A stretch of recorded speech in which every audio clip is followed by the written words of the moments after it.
Guys,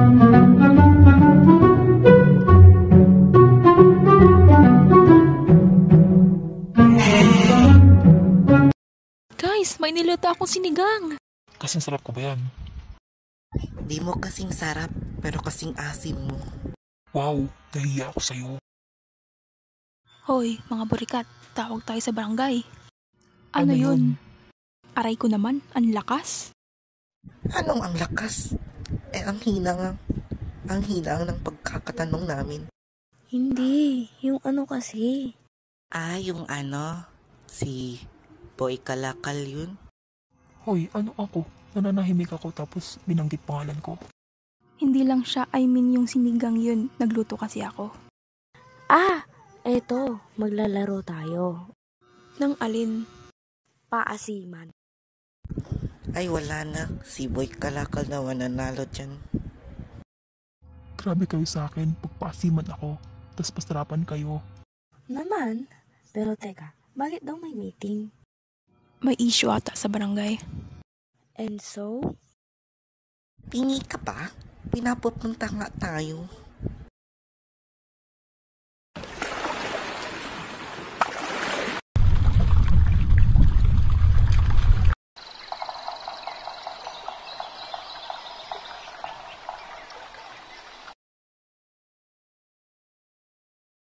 Mga kabarangay, may napaka-importanteng issue tayong dapat pag-usapan.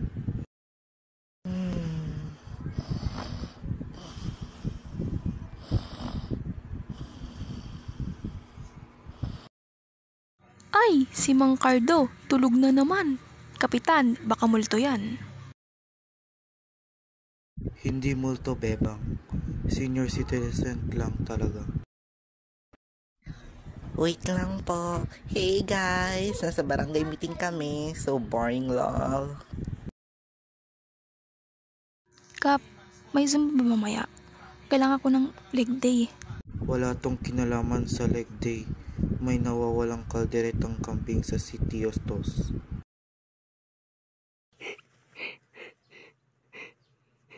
Hindi ba pwedeng? Baka gusto lang ng kambing ng kalayaan?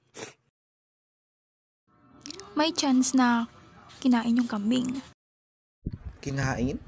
Di ako yun ha. Ako adobo lang. GPS? Yan ba yung ginagawang pulutan? Kaldereta, spaghetti, lahat ng pagkain nawawala sa buhay ko.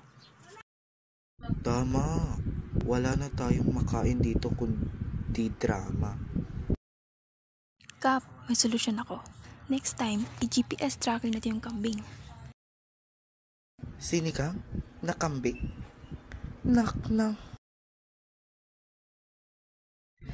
OMG, di ba kambing ni Boy Kalakal yun?